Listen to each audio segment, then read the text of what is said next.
The fluorescent lights in St. Agnes Hospital burned too bright, making everything look washed out and cold. Brianna Hayes sat in a green plastic chair beside her daughter's bed, watching the small chest rise and fall with effort. Each breath Amara took sounded wet and labored, like someone trying to breathe through water. The little girl's brown skin had taken on a grayish tone that made Brianna's stomach twist. Her baby was dying. The doctors had said it clearly that morning. Without surgery, Amara had maybe 3 months. With surgery, she had a real chance at a normal life. The surgery cost $300,000. Brianna had $1,100 in her bank account. "Ms. Hayes, we need your decision by Monday morning." Dr. Patterson had told her this 6 hours ago. It was now Saturday night. Brianna had 48 hours to find money she didn't have, to save a life that meant more to her than her own. She pulled a worn business card from her wallet. The edges were soft from 5 years of being carried, hidden, touched, and put away again. Julian Torres, the card read. Software developer. There was a phone number beneath it. She had no idea if it still worked. She had no idea if he would even remember her. They had met at a coffee shop in downtown Philadelphia. He was working on his laptop, and she had accidentally bumped his table, spilling his drink. She'd apologized a dozen times, bought him a new coffee, and somehow they'd ended up talking for 3 hours. He was building something, he'd said. A tech startup that would change how people manage their data. She was working 2 jobs and taking night classes, trying to become a nurse. They'd dated for 4 months. 4 perfect months where Brianna thought maybe she'd found something real. Then Julian's company got its first investor meeting in California, and he flew out for what was supposed to be a week. He never came back. His phone number stopped working. His emails bounced back. He vanished like he'd never existed. 2 months after he disappeared, Brianna found out she was pregnant. She tried to find him. She really had. But Julian Torres was a common enough name, and without knowing his company's name or having any way to contact him, she hit dead ends everywhere. Eventually she stopped looking. She had a baby to prepare for, and clearly Julian had moved on with his life. Now that baby was 4 years old and fighting for every breath. Brianna looked at the card again. She had found his company 8 months ago, completely by accident. She'd been scrolling through a tech news site during her lunch break and saw his face. Julian Torres, CEO of Torres Data, valued at $2.3 billion. The article talked about his rise from a struggling startup to one of the fastest growing companies in data security. He looked different in the photo. Older, more polished, wearing an expensive suit instead of the hoodies and jeans she remembered. But it was definitely him. Same dark eyes, same slight smile, same small scar above his right eyebrow from a childhood accident he'd told her about. She'd stared at that article for 20 minutes, feeling a mix of anger and something else she couldn't name. He'd made it. He'd built his dream while she was working 3 jobs and raising their daughter alone. Part of her wanted to call him then, to tell him what he'd missed, what he'd left behind. But pride kept her silent. If he'd wanted to be found, he wouldn't have disappeared so completely. But now Amara was dying, and pride seemed like a stupid reason to let that happen. Brianna's phone buzzed. A text from her mother. "Any update? Can I come sit with you?" "Not yet," Brianna typed back. "I'm okay. Stay with Aunt Carol. I'll call if anything changes." Her mother had been her rock through everything. When Brianna's father walked out, when Brianna got pregnant and scared, when money got so tight they were eating rice and beans for weeks straight.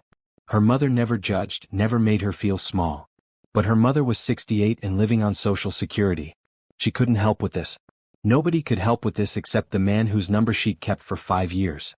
Amara stirred in her sleep, making a small sound of discomfort. Brianna immediately stood, checking the oxygen monitor, making sure the 4-line hadn't kinked. The nurses had shown her what to watch for. She'd become an expert at reading the machines, at knowing when Amara was about to have a bad spell. "It's okay, baby," Brianna whispered, smoothing back Amara's curly black hair. "Mama's right here." The little girl settled again, her breathing evening out slightly. Brianna sat back down, still holding the business card.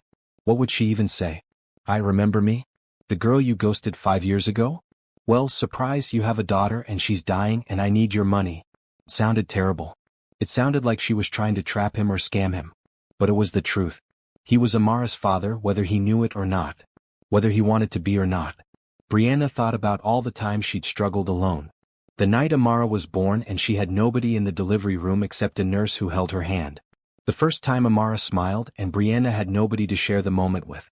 Every birthday, every milestone, every late night when Amara was sick and Brianna felt so scared and alone. Julian had missed all of it. But did that mean he deserved to miss the chance to save her? Brianna picked up her phone. Her hand shook so badly she almost dropped it. She stared at the number on the card, then at her phone's keypad. The digits seemed to blur together. She thought about Amara's laugh. The way she loved strawberries and always asked for one more story before bed. How she wanted to be a veterinarian when she grew up because she loved animals. How she'd asked last week why she didn't have a daddy like the other kids at daycare. Your daddy had to go away for work, Brianna had told her, the lie tasting bitter. But he would love you so much if he knew you. Would he though? There was only one way to find out. Brianna typed the number into her phone before she could change her mind. Her finger hovered over the call button. This was it. Once she made this call, everything would change. Either Julian would help or he wouldn't. Either he'd step up, or he'd confirm every fear she'd ever had about him. She pressed call. The phone rang once, twice, 3 times. Brianna's heart hammered so hard she thought it might break through her ribs. 4 rings. Maybe it was a sign. Maybe she should hang up and figure something else out. Take out loans she'd never be able to repay. Start a fundraiser online. Beg strangers for help. 5 rings. She was about to end the call when someone picked up. Hello. The voice was deeper than she remembered, rougher with sleep or tiredness. But it was definitely Julian. Brianna's throat closed up. She couldn't speak. 5 years of anger and hurt and loneliness sat on her chest like a weight. Hello? Anyone there? Julian sounded impatient now. Julian. Her voice came out as a whisper. She cleared her throat and tried again. Julian Torres? There was a pause. Yes. Who is this? It's Brianna. Brianna Hayes. We knew each other. In Philadelphia. 5 years ago. Another pause, longer this time. She could almost hear him thinking, trying to place her name with a memory. Brianna, he finally said, and something in his voice softened. The coffee shop. I remember. How did you get this number? You gave me your card. Back then. She looked down at Amara, gathering strength from her daughter's face. Julian, I need to tell you something. And I need you to not hang up. Okay. He sounded cautious now. I'm listening. You're a father. The words came out in a rush. I found out I was pregnant 2 months after you left. I tried to find you, but you'd changed everything. Your number didn't work. I had no way to reach you. I raised her alone. Her name is Amara. She's 4 years old and she's beautiful and she's funny and she loves animals. Silence on the other end. Complete silence. Julian? I'm here. His voice sounded strange. You're telling me I have a 4-year-old daughter? Yes. Why are you calling now? After 5 years. Brianna closed her eyes. Here was the part that made her sound like she was only calling because she wanted something. But it was the truth, and Amara deserved the truth. She's sick. Really sick. She has a heart condition.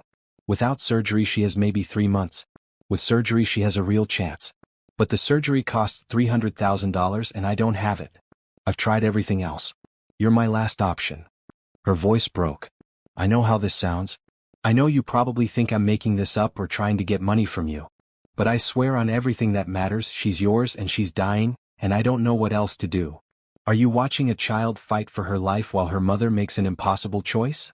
If this story is already pulling at your heart, subscribe now so you don't miss what happens when Julian arrives at the hospital. Will he step up or walk away again? Drop a comment below with what you think he should do. More silence. Brianna counted the seconds. 1, 2, 3, 4. What hospital? Julian finally asked. St. Agnes. In Philadelphia. I'm in San Francisco right now. I can be there by morning. His voice was steady, decisive. Text me your room number. I'm booking a flight right now. Brianna felt tears streaming down her face.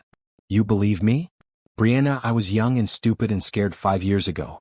I built something amazing, but I left you behind, and that was wrong. If there's even a chance this is true, I need to be there. And if it is true, we'll figure out the surgery. We'll figure out everything. Just hold on until I get there. Okay, she whispered. Okay. I'll see you soon. The call ended. Brianna sat in the green plastic chair, phone still pressed to her ear, tears running down her face. She didn't know if they were tears of relief or fear or something else entirely. Amara stirred again, and this time her eyes opened. They were brown like Julian's with those same gold flecks that caught the light. Mama? Her voice was so small. I'm thirsty. I'll get you some water, baby. Brianna stood and poured water from the pitcher on the bedside table. She held the straw to Amara's lips and watched her daughter take small sips. "My chest hurts," Amara said when she was done. "I know, sweetheart. But the doctors are going to fix it. They're going to make you all better. Promise?" Brianna smoothed her daughter's hair back again.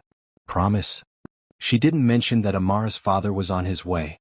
She didn't mention that in less than 12 hours, their small family of 2 might become 3. She didn't mention any of it because she still didn't quite believe it herself. But she sent Julian the room number and she sat back down in the green plastic chair and she waited. The night stretched on. Nurses came in to check vitals. Dr. Patterson stopped by to remind her again about the Monday deadline. Brianna nodded at everything, her mind somewhere else entirely. She thought about the Julian she'd known. The one who talked about his dreams with such passion. The one who made her laugh with terrible jokes. The one who held her hand while they walked through the city, pointing out buildings and telling her stories about growing up in Miami. Was that Julian still in there somewhere? Or had 5 years and billions of dollars changed him into someone completely different? She'd know soon enough. Around 3 in the morning, Brianna dozed off in the chair. She woke to her phone buzzing. A text from an unknown number, "Just landed. Be there in 30 minutes. Her heart started racing again. This was really happening. Julian was really coming. She stood and walked to the small bathroom attached to the room. Her reflection in the mirror looked tired. Dark circles under her brown eyes, hair pulled back in a messy ponytail, still wearing the same jeans and red sweater she'd put on yesterday morning. She looked like what she was, a mother who'd been living at the hospital for 3 days, terrified and exhausted. She splashed water on her face and tried to make herself look more presentable. It didn't help much. When she came back out, Amara was awake again. "Hey baby. How are you feeling? Tired?" Amara looked at her with those 2 knowing eyes. "Mama, are you sad?" "No, sweetheart. I'm just worried about you." "Don't worry. I'm strong like you." Brianna's throat tightened. She sat on the edge of the bed, careful not to jostle any of the tubes and wires. "You're strong. The strongest kid I know. Tell me a story." "What kind of story?" "About princes. And dragons. And people being brave." So Brianna told her a story, making it up as she went along. A story about a little girl who was braver than any knight, who faced down dragons with nothing but her courage and her kind heart.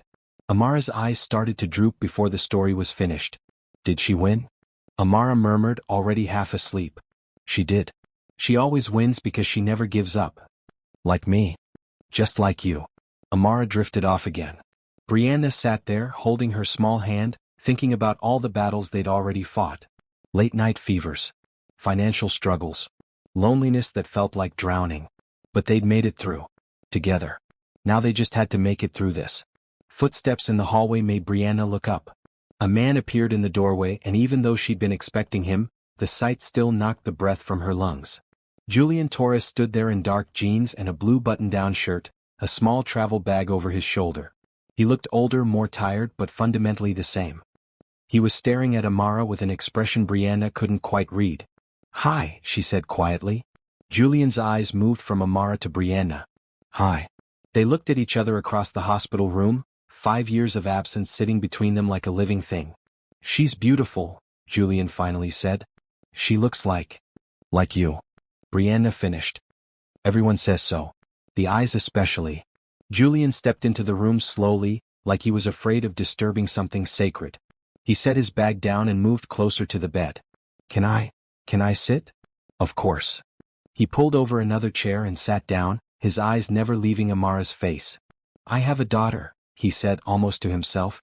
"I have a 4-year-old daughter and I never knew." "I tried to tell you," Brianna said. "I really did try." "I know. I believe you." He looked at her then. "I changed everything when I left. New number, new email, new address. I was so focused on the company that I cut off everything else. That was wrong. I was wrong." "Why did you leave like that? Without saying goodbye? Without anything?" Julian ran a hand through his hair. "The investor meeting went well. Too well. They wanted me to move to California immediately, to work with their team full-time. It was everything I'd been working for and I panicked. I thought if I stayed in Philadelphia, if I kept any ties there, I'd find a reason not to go. So I cut everything loose." He looked down at his hands. "I convinced myself it was the right thing to do. That you'd be better off without me dragging you into the chaos of a startup. But really I was just scared and selfish." "You were," Brianna agreed. but I understand being scared." They sat in silence for a moment, both watching Amara sleep. "Tell me about the surgery," Julian said. "Tell me everything." So Brianna did. She explained the diagnosis, the surgical procedure, the recovery time, the costs. Julian listened without interrupting, his face growing more serious with each detail. 300,000, he said when she was finished. "That's it? That's what stands between her and being healthy." "That's it. But that's more money than I've ever had in my life. More than I could make in 5 years. But it's not more money than I have." Julian looked at her directly. "Brianna, I'm going to pay for the surgery. I'm going to pay for everything. Hospital bills, medications, follow-up care, whatever she needs. And I'm going to set up a fund for her future. College or whatever she wants to do." Brianna felt tears starting again. "Julian, you don't have to." "Yes, I do. She's my daughter. I missed 4 years of her life. I can't get those years back, but I can make sure she has a future. I can make sure you both have everything you need." He reached across the space between them and took her hand. "Let me help. Please." Brianna wanted to say no. She wanted to hold on to her pride, to prove she could handle everything alone like she always had. But looking at Amara, at her baby fighting for every breath, she knew that pride was worthless compared to her daughter's life. "Okay," she said. "Thank you." "Don't thank me. I should have been here all along." Dawn was breaking outside the window, painting the sky in shades of pink and gold. A new day was starting. Maybe a new chapter too. Julian stayed in the chair, still holding Brianna's hand, both of them watching over the little girl who had changed everything without even knowing it. Sunday morning came with weak sunshine filtering through the hospital blinds. Brianna had sent Julian to get breakfast, partly because they both needed food and partly because she needed a moment to breathe without him in the room. The past few hours felt surreal. Julian Torres, the man who had vanished from her life so completely, was now sitting in St. Agnes Hospital, talking to doctors about surgical procedures and writing checks that Brianna couldn't even imagine. When he'd met with Dr. Patterson at 7 that morning, Brianna had watched the entire conversation shift. The doctor's polite but worried expression transformed into something more confident, more assured. Money changed everything apparently. "We can schedule the surgery for Tuesday morning," Dr. Patterson had said, actually smiling. "I'll bring in Dr. Reeves. She's one of the best pediatric cardiac surgeons on the East Coast." "The best," Julian had corrected. "I want the absolute best for my daughter. My daughter." He'd said it so naturally, like it was a fact he'd always known instead of something he'd learned just hours ago. Now Brianna sat alone with Amara, who was still sleeping. The little girl had been doing that a lot lately. Sleeping more, moving less. Every day she seemed a bit weaker, a bit farther away. The surgery couldn't come soon enough. Brianna's phone buzzed. A text from her mother. "Coming by after church. I'm bringing lunch. That would be interesting." Her mother didn't know about Julian yet. Brianna hadn't told anyone about the call, about the father who had reappeared after 5 years. She wasn't sure how to explain it. How did you explain something you barely understood yourself?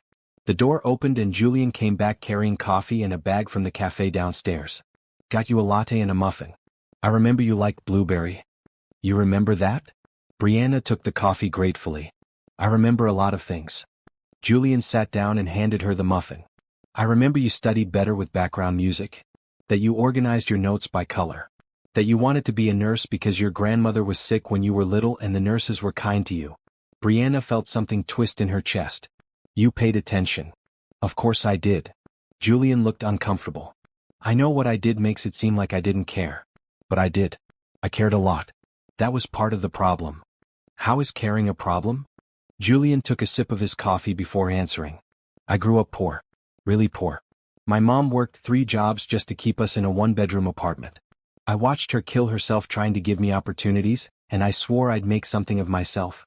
When the investor meeting happened, when they offered me everything I'd been dreaming of, I thought I had to choose. The company or you. My future or our relationship. So I chose the company."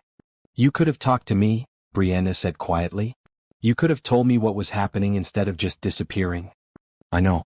But I was 23 and terrified and convinced that anything I cared about would hold me back." He looked at Amara. "I was an idiot." "Yeah," Brianna agreed. "You were." They sat in silence, eating their breakfast. It wasn't comfortable exactly, but it wasn't hostile either. Just 2 people who used to know each other trying to figure out what they were now. "Tell me about her," Julian said eventually. "Tell me everything. What's she like?" Brianna felt herself smile despite everything. She's funny. Really funny. She makes up jokes that don't make sense, but she laughs so hard at them that you can't help laughing too. She's kind. Always worried about other people. Last month she used her birthday money to buy food for the stray cat in our building. She sounds amazing. She is. She's also stubborn. When she decides she wants something, good luck changing her mind. Brianna paused. She gets that from both of us, I think. Julian laughed, a real laugh that reminded Brianna of who he used to be. Yeah, probably. She asks about you sometimes. About her dad. I never knew what to say. I didn't want to make you the villain, but I also didn't want to lie and make excuses. What did you tell her? That you had to go away for work. That sometimes adults make mistakes. That if you knew about her, you'd love her. Brianna looked at him. I hope that last part is true. Julian's expression turned serious. It is. I barely know her and I already love her.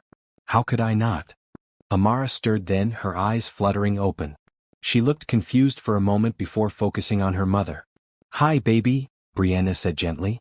How are you feeling? My chest still hurts. Amara's voice was scratchy. Then she noticed Julian and went very still. Who's that? Brianna's heart started pounding. This was it. The moment she'd been both anticipating and dreading. Amara, this is Julian. He's an old friend of mine. He came to visit us.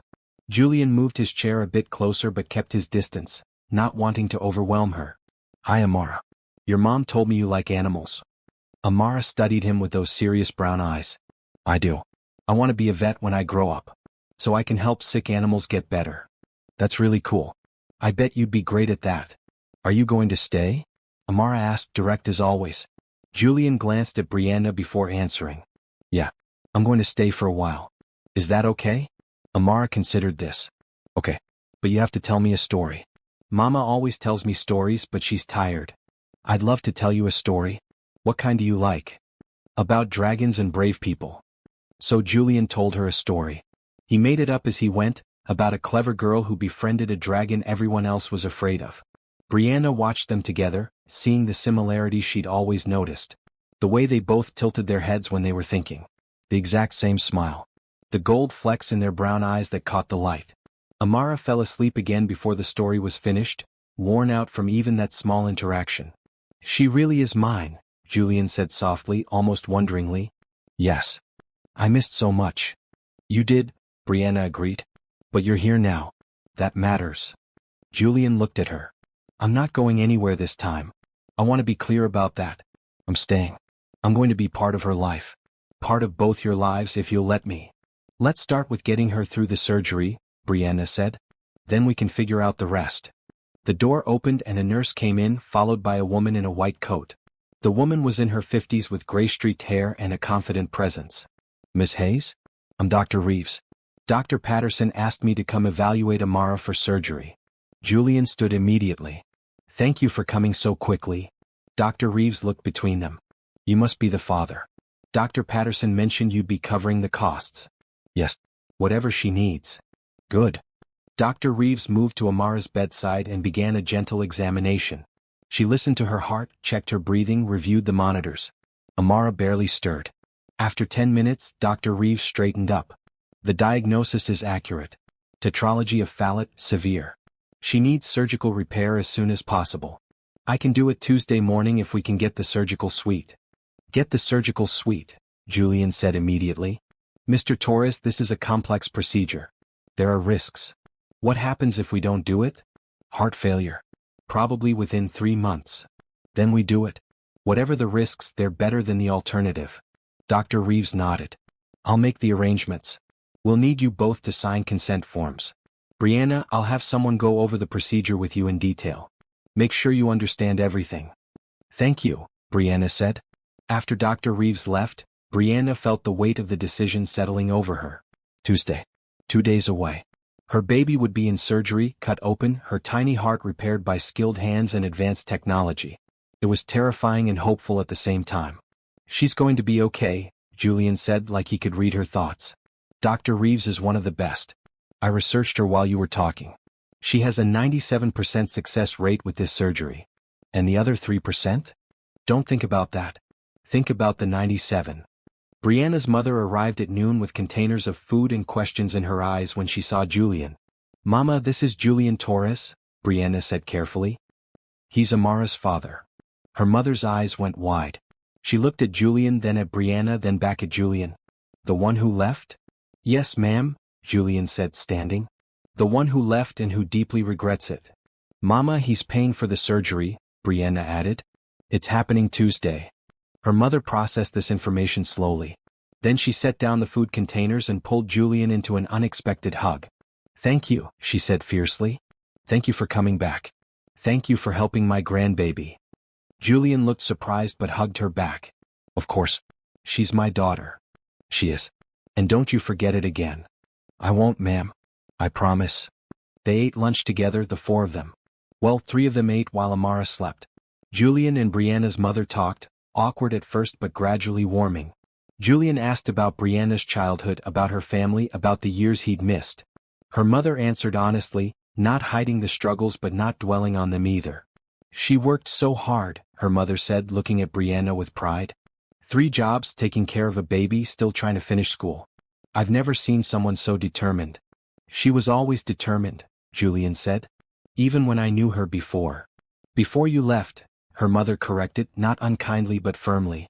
"Before I made the biggest mistake of my life," Julian agreed. The afternoon passed. Julian made phone calls, arranging things for the surgery.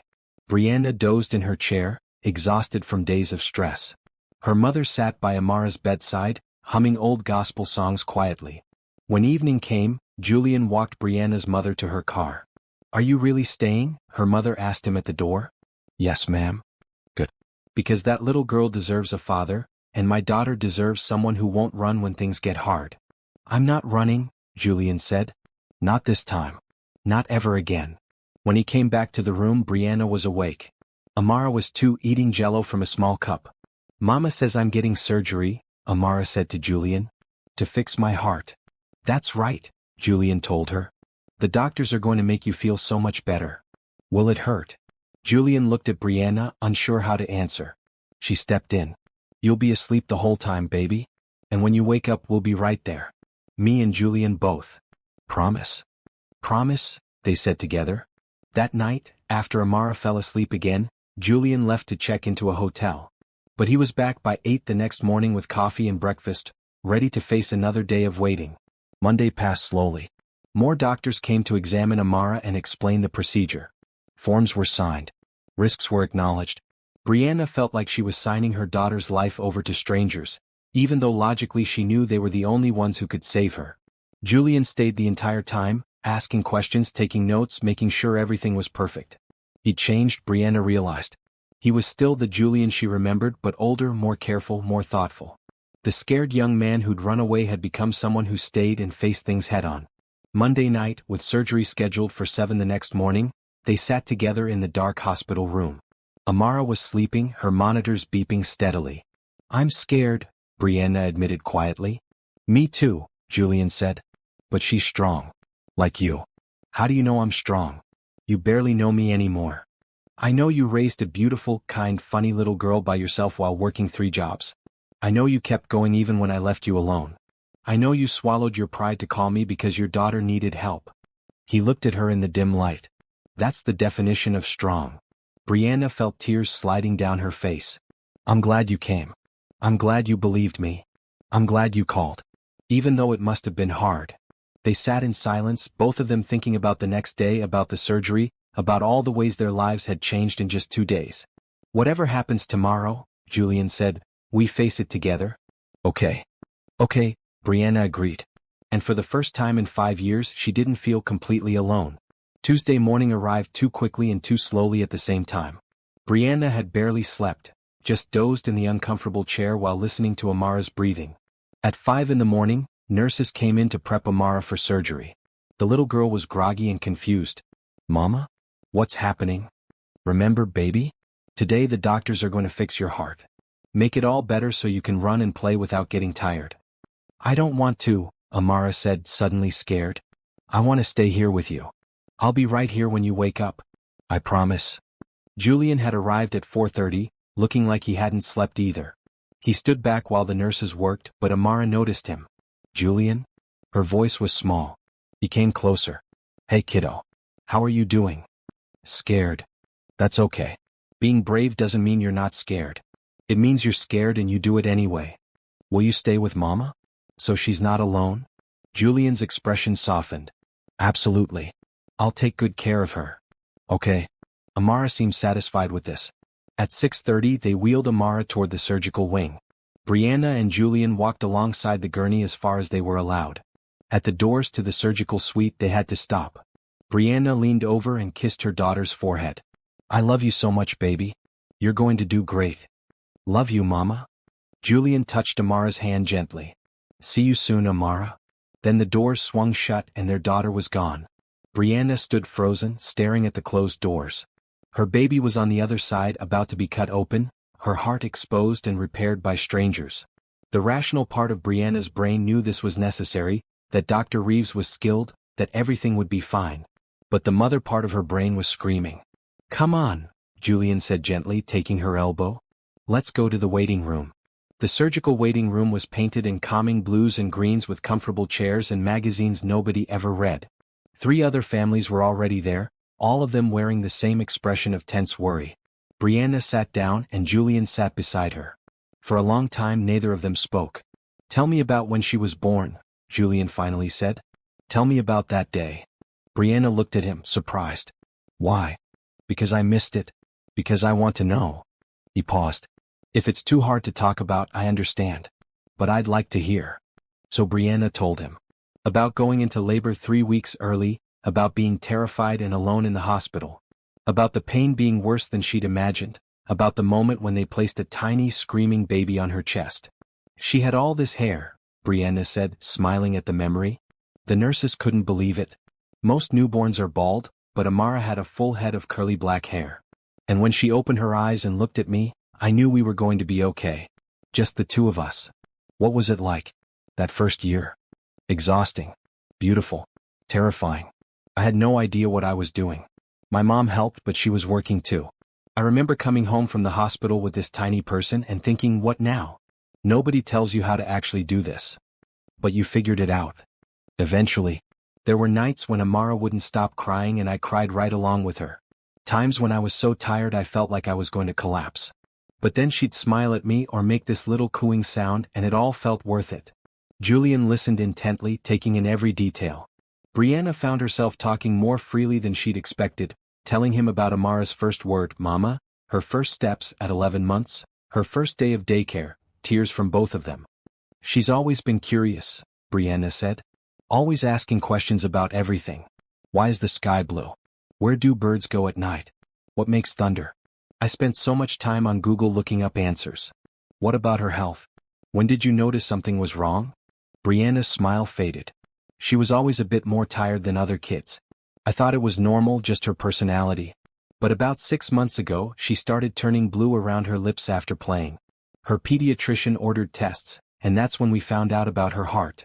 Did they tell you how serious it was right away? They said she needed surgery. But surgery costs money I didn't have, and insurance barely covers anything. I tried everything. Applied for assistance programs, started a fundraiser online, picked up extra shifts at work. Nothing was enough. I'm sorry you had to go through that alone. I wasn't completely alone. My mom helped. A few friends did what they could. But yeah, it was mostly just me. Brianna looked at him. That's what being a parent is, though. Doing whatever you have to do. I want to do that, Julian said. I want to be that for her. For both of you. You don't have to feel obligated. You didn't know about her. It's not about obligation. She's my daughter. Julian ran his hand through his hair, frustrated with himself. I know I don't have the right to just walk in and claim that title. I know I have to earn it. But I want to try. If you'll let me.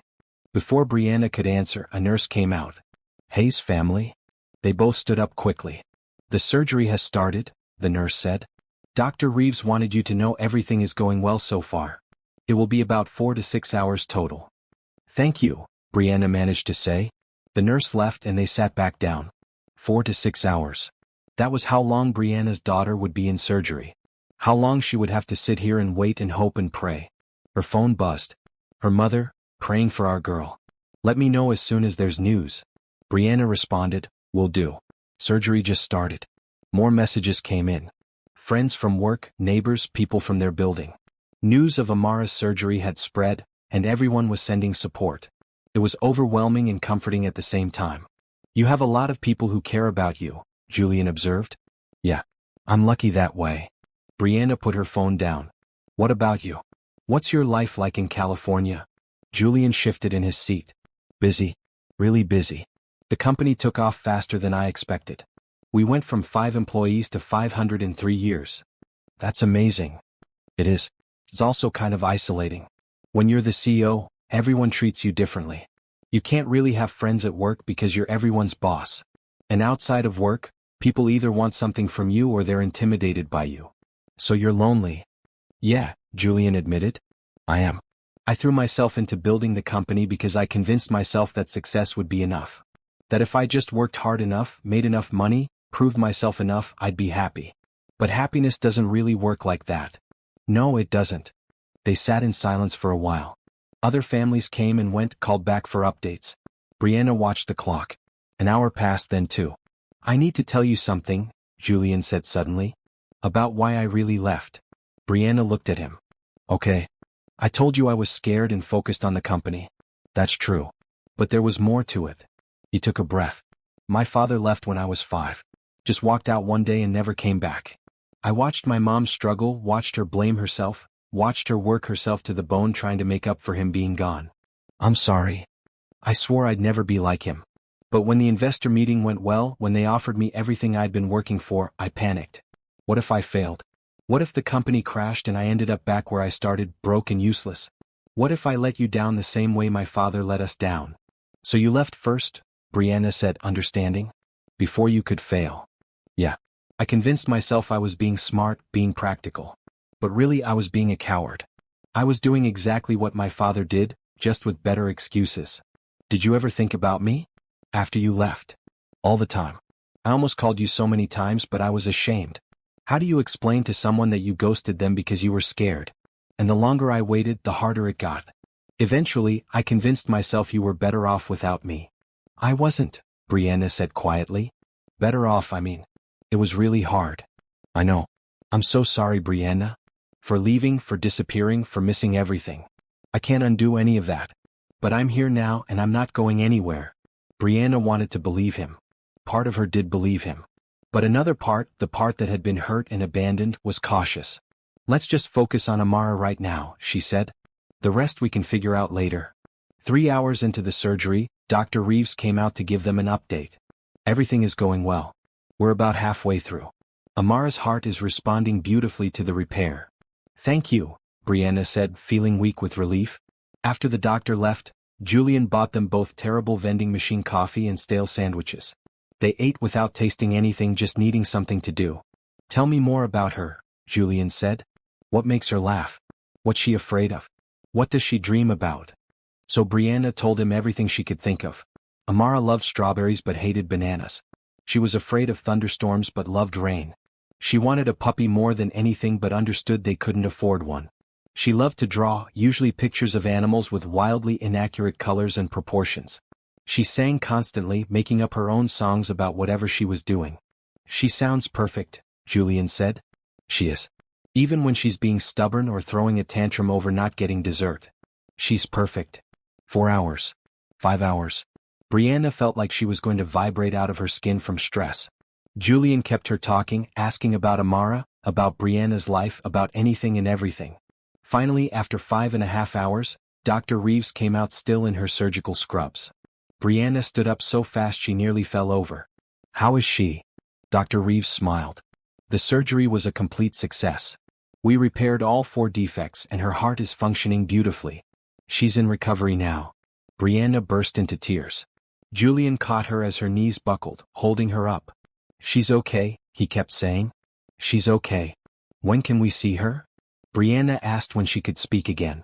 She'll be in recovery for about an hour, then we'll move her to pediatric ICU.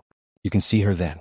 She'll be sedated for the rest of today and probably tomorrow, but she's going to be fine.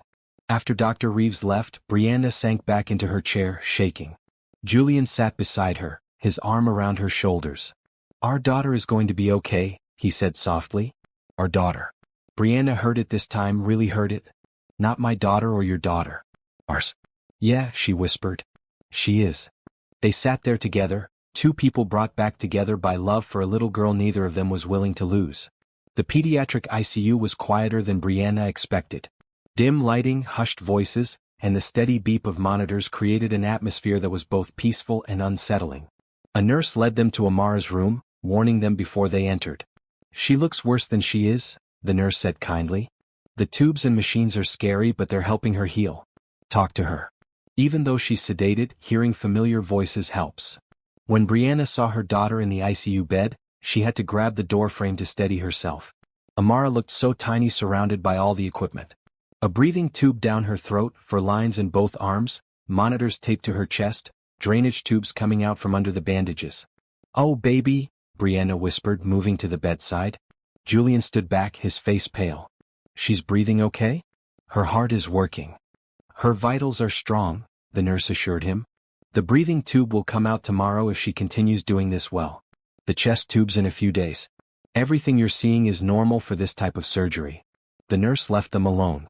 Brianna pulled a chair as close to the bed as possible and took Amara's small hand, careful not to disturb any of the tubes. Hey, sweet girl. Mama's here. You did so good.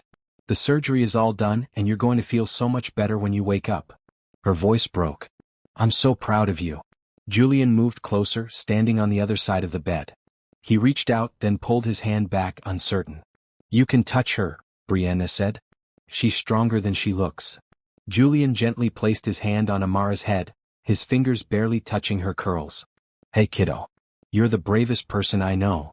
They stayed like that for a long time, both of them keeping vigil over the little girl who had survived the surgery but still had a long recovery ahead. A different nurse came in to check vitals and adjust medications. You both should get something to eat. Maybe get some rest. She won't wake up today. I'm not leaving, Brianna said immediately. There's a parent sleeping room down the hall. You can stay close but get some actual sleep. I'm fine here. Julian touched Brianna's shoulder gently. I'll go get us some real food. Not vending machine stuff. What sounds good? I'm not hungry. Brianna, you need to eat. You've been running on coffee and stress for days. His voice was gentle but firm. Amara needs you healthy when she wakes up. Brianna wanted to argue but he was right. She'd barely eaten anything substantial since Saturday. Anything is fine. Whatever. After Julian left, Brianna sat in the quiet ICU room, listening to the monitors, watching the steady rise and fall of Amara's chest. The surgery was over. Her baby had made it through. But seeing her like this, so vulnerable and small, made Brianna's heart ache. You're going to grow up strong now, Brianna told her sleeping daughter. You'll be able to run and play like other kids. You'll chase dogs in the park. You'll learn to ride a bike. You'll do all the things you've never been able to do. She thought about all the times Amara had to sit on the sidelines at daycare because she got too tired. The way other kids would run and play while Amara watched, too breathless to join them. That was over now. After she healed, Amara would be a normal, healthy kid. Julian came back with food from a Thai restaurant nearby. He'd bought enough for several meals: pad Thai, spring rolls, curry rice. They ate quietly, both of them keeping their eyes on Amara. Dr. Reeves called me, Julian said between bites. She wanted to go over the recovery timeline. Amara will be in ICU for 3 to 5 days, then move to a regular room for another week. After discharge, she'll need to take it easy for about 6 weeks. 6 weeks. That's it. That's it. Then she can start returning to normal activities gradually. By 3 months post-surgery, she should be completely healed. Brianna processed this. 3 months from now, Amara would be healthy. Really healthy. It seemed impossible after living with her daughter's illness for so long. Julian, she started, then paused. I need to ask you something. Anything. What happens after this? After Amara is better and goes home? Julian set down his food. What do you mean? I mean, you live in California. Your company is there. Your whole life is there. Are you going back? Are you going to visit sometimes? How is this going to work? I'm not going back, Julian said firmly. Not permanently. I'm moving to Philadelphia. Brianna stared at him. You can't just move. Your company. My company will survive. I have excellent people in California who can handle day-to-day operations. Technology exists. I can work remotely for important stuff and fly out when absolutely necessary. He looked at Amara, then back at Brianna. But my daughter is here. I'm not missing any more of her life. Julian, that's a huge decision. You can't just upend your whole life. Yes, I can. And I am. His voice was calm but certain. I already talked to my board this morning. I'm transitioning to a different role. Less hands-on, more strategic oversight. It's not a problem. But, Brianna, I have more money than I know what to do with. The company is successful. I can structure my life however I want. And I want to be here. I want to be a real father, not someone who visits once a month and sends checks. Brianna didn't know what to say. Part of her wanted to tell him he was being impulsive, making decisions too quickly. But another part of her, the part that had been alone for 5 years, felt relief. Okay, she finally said. If you're sure. I'm sure. They fell into silence again, the kind that was becoming familiar between them. Not entirely comfortable but not hostile either. Just two people figuring things out one step at a time. Over the next 2 days, Brianna and Julian took turns sitting with Amara. They slept in the parents' sleeping room, taking shifts so someone was always with her. Julian brought Brianna changes of clothes from her apartment, toiletries, anything she needed. He was attentive without being pushy, helpful without being overbearing. On Wednesday morning, the breathing tube came out. Amara woke up briefly, confused and uncomfortable before the pain medication pulled her back under. But she'd squeezed Brianna's hand, which felt like the most beautiful thing in the world. By Thursday, Amara was awake for longer periods. She was in pain, uncomfortable and cranky about all the tubes and restrictions. But she was alive and healing. My chest hurts, she complained to Brianna. I know, baby. The doctors had to fix your heart. It needs time to heal. I don't like it here. I know. But you're doing so good. The doctors are really proud of you. Julian came in with a stuffed elephant he'd found in the gift shop. Hey Amara. I brought you a friend. Amara looked at the elephant, then at Julian. Is it for me? Yep. His name is... Actually, you should name him. He's your elephant. Amara held the stuffed animal carefully, studying it. Peanut. His name is Peanut. Peanut is a great name. Are you my dad? Amara asked suddenly, her voice matter-of-fact. The question hung in the air. Brianna's heart stopped. They'd been avoiding this conversation, waiting for the right time. Apparently, Amara had figured things out on her own. Julian knelt by the bed so he was at her eye level. Yes, I am. Why weren't you here before? Because I made a mistake. A really big mistake. I didn't know about you and that's my fault. But I'm here now and I'm not going anywhere ever again. Amara considered this with her typical seriousness. Okay, can you stay? I don't like being here alone. I'll stay as long as you want. Forever. Julian's voice was thick with emotion. Forever. Okay. Amara seemed satisfied with this answer. She hugged Peanut the elephant and closed her eyes, tired from the short conversation. Brianna and Julian looked at each other over their daughter's bed. Something had shifted, settled into place. They weren't just two people trying to figure things out anymore. They were parents, together, committed to this little girl. By Friday, Amara was moved out of ICU and into a regular pediatric room. The space was more cheerful, with colorful walls and a window that let in real sunlight. Amara could sit up with help and she was starting to eat small amounts of food. Brianna's mother visited, bringing flowers and homemade cookies. Look at you, sweet girl. Sitting up already. You're so strong. Grandma, I have a dad now, Amara announced. I know, baby. That's wonderful. His name is Julian and he got me this elephant. His name is Peanut. Peanut is very cute. Julian had stepped out to take a phone call, and Brianna's mother used the opportunity to pull Brianna aside. How are you doing with all this? She asked quietly. I'm okay. It's a lot to process. He seems like he's trying to make things right. He is.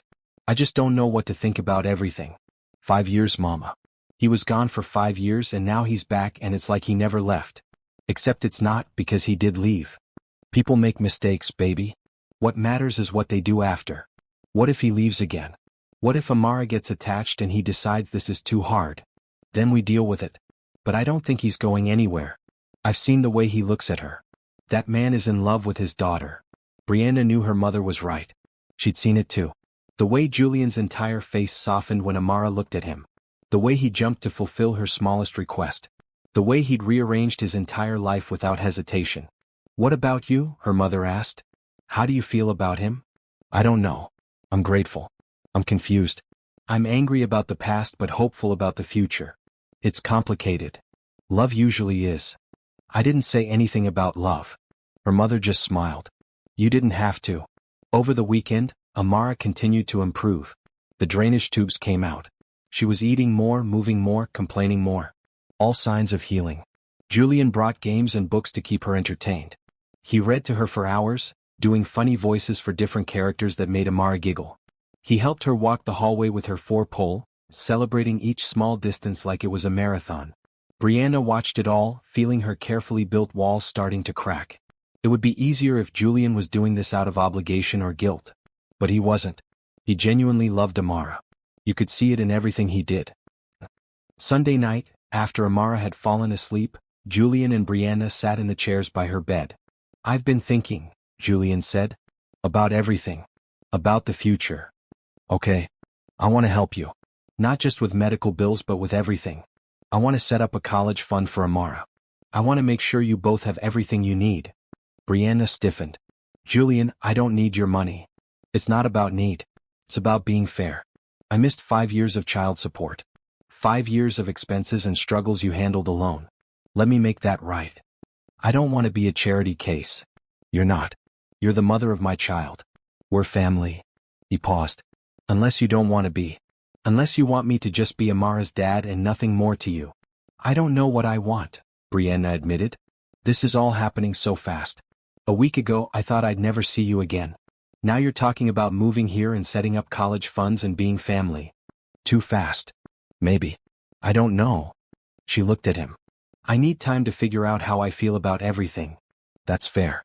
Take all the time you need. I'm not going anywhere. They sat in silence, watching Amara sleep. Outside the window, the city lights twinkled in the darkness. Life was continuing out there, people going about their business, unaware that inside this hospital room, 2 people were trying to build something new from the pieces of something broken. Thank you, Brianna said quietly. For coming. For believing me. For being here. You don't have to thank me for doing what I should have been doing all along. Still. Thank you. Julian reached over and took her hand. Brianna let him, and they sat there together, connected by their daughter and by something else neither of them was quite ready to name yet.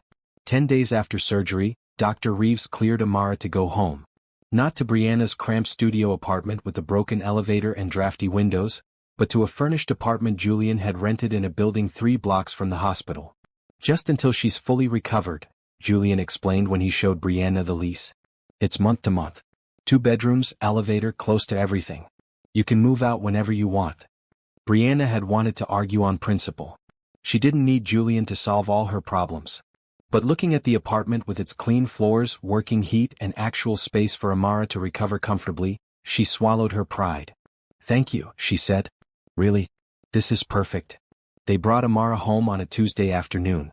She was still weak, still healing, but the change from hospital to home was immediate.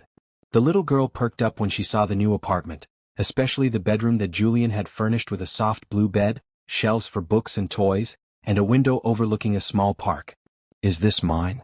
Amara asked, eyes wide. All yours, Julian said. Do you like it? I love it. She hugged Peanut the elephant closer. Peanut loves it too. They got her settled in bed with strict instructions from Dr. Reeves about rest, medication schedules and warning signs to watch for. Brianna set up camp in Amara's room, but Julian had made sure the other bedroom was comfortable too. You need to sleep, he told Brianna. Real sleep. In a real bed. Amara's okay. You can check on her, but you have to take care of yourself too. I will. Brianna. I will. I promise. The first week home was an adjustment. Amara was frustrated by all the things she couldn't do yet. No running, no jumping, no rough play. She had to rest frequently and take multiple medications on a strict schedule. She hated all of it. I'm tired of being tired, she complained to Julian one afternoon. I know. But your heart is healing. In a few weeks you'll feel so much better. Better than you've ever felt before. Promise. Promise. Julian had been true to his word about staying. He'd moved into the 3rd bedroom of the apartment temporarily while looking for his own place nearby. He worked remotely during the day while Brianna cared for Amara, and in the evenings they traded off so Brianna could have breaks. It was surprisingly domestic, the 3 of them living together. Julian cooked dinner most nights since Brianna was exhausted from caregiving. They ate together talking about their days. Julian told Amara stories about his work, making data security sound like adventures.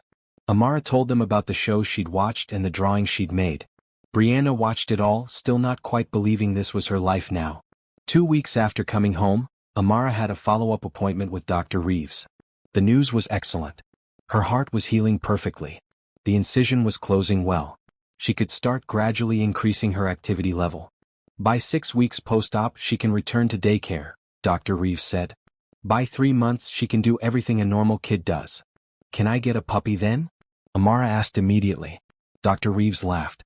That's a question for your parents. Your parents? Plural. Brianna and Julian exchanged glances. We'll talk about it, Brianna said. In the car ride home, Amara fell asleep in her car seat. Julian was driving and Brianna sat in the passenger seat watching the city pass by. She wants a puppy, Julian said, smiling. She's wanted a puppy since she learned what puppies were. I always had to say no because we couldn't afford it. Vet bills, food, everything. It was too much. What if we could afford it now? Julian. I'm serious. If you're okay with it, I'd love to get her a dog. Something small and gentle. Good for kids. Brianna wanted to say no automatically. But why? Because accepting help felt like weakness? Because admitting Julian could provide things she couldn't hurt her pride? Let's wait until she's fully healed, Brianna said. Then we can talk about it. Deal. That night, after Amara was asleep, Julian and Brianna sat in the living room. It had become their routine. Once Amara was down for the night, they'd sit together, sometimes talking, sometimes just existing in the same space. I have to go to California next week, Julian said. Just for 3 days. Board meeting I can't miss. Will you be okay? Of course. We managed for 5 years without you. We can manage for 3 days. Julian winced. I didn't mean it like that. Brianna sighed. I know. I'm sorry. That was unfair. It's not unfair. It's true. He looked at her. I know you're still angry about me leaving. You have every right to be. I'm not angry. Not exactly. I'm just adjusting. This is all so different from how I thought my life would be. Better or worse? Different. Amara is healing. That's better. Everything else is just complicated. Julian nodded, accepting this. I'm glad she's healing. That's what matters most. They sat in silence for a while. Then Brianna asked, What's it like? Your company? Your life in California? It's busy. High pressure. Lots of people depending on me. Julian paused. I built something I'm proud of, but it's also lonely. I threw myself into work after I left Philadelphia, convinced myself that success would be enough. It never was. Did you date? In those 5 years? A few times. Nothing serious. It always felt wrong and I couldn't figure out why. He looked at her directly. I think part of me knew I'd left something important behind. Brianna's heart did something complicated in her chest. Julian. I'm not saying that to pressure you or make you feel guilty. I'm just being honest. I thought about you. A lot. I almost called so many times. Why didn't you? Pride. Shame. Fear that you'd tell me to get lost, which would have been totally justified. He ran his hand through his hair. I convinced myself you'd moved on, found someone better. Someone who didn't run away when things got serious. I didn't move on. I didn't have time. Between working and raising Amara and trying to survive, dating was impossible. Not that I wanted to. Every guy I met I compared to you. To who you were before you left. And nobody measured up. Brianna looked away, uncomfortable with the admission. It was easier to just focus on Amara and not think about relationships. Do you think about them now? Brianna knew what he was really asking. She stood up, suddenly restless. I need to check on Amara. She went into Amara's room and stood by the bed, watching her daughter sleep peacefully. The surgery scar was healing under her pajamas, a permanent reminder of how close they'd come to losing everything. Julian appeared in the doorway. I'm sorry. I shouldn't have pushed. It's not that. It's just. Brianna struggled to find the words. 5 years ago I thought I knew you. I thought we had something real. Then you disappeared and I realized I didn't know you at all. Now you're back and you're different but also the same and I don't know what to think. What do you want to think? That's the problem. I don't know. She looked at him. Part of me is still angry. Part of me is grateful. Part of me wants to trust you, and part of me is terrified you'll leave again. Julian crossed the room slowly. I understand. I can't promise I'll never make mistakes. But I can promise I'll never leave. Not you, not Amara. We're family now, whether it's complicated or not. Family, Brianna repeated softly. Yeah. Whatever that looks like for us, whatever you're comfortable with, we figure it out together. They stood in Amara's doorway, close enough that Brianna could feel the warmth from his body. It would be easy to close the distance, to fall back into something familiar. But was that wise? Was it fair to anyone? I need time, Brianna said finally. Time to sort through everything I'm feeling. Take all the time you need. I'm not going anywhere. Julian went to California that weekend, and Brianna was surprised by how much she missed him. Not just his help with Amara, but his presence. The way he made coffee in the morning. The sound of his voice reading bedtime stories. The feeling of not being completely alone. Amara missed him too. When is Julian coming back? In 2 days, baby. That's forever. It's not that long. But it felt long to Brianna too. She filled the time by taking Amara to the park, letting her sit on a bench and watch other kids play. Soon, Amara would be able to join them. That thought kept Brianna going. Her mother visited, bringing groceries and maternal wisdom. You're falling for him again, she observed while Amara napped. I don't know what I'm doing. Yes, you do. You're scared. That's different. What if he leaves? What if he doesn't? Her mother took her hand. Baby, you can't live your life afraid of being hurt. Sometimes you have to take chances. Even when the chance already hurt you once? Especially then. Because now you know what you're risking and you can decide if it's worth it. Brianna thought about that long after her mother left. Was Julian worth the risk? Was the possibility of something real worth the fear of being abandoned again? She didn't have an answer yet. Julian came back Wednesday evening, looking tired but happy to be home. Amara squealed when she saw him, carefully throwing her arms around his waist. I missed you, she said. I missed you too, kiddo. I brought you something. He pulled out a stuffed dog, golden and fluffy. His name is Buddy. He's a practice puppy until you're ready for a real one.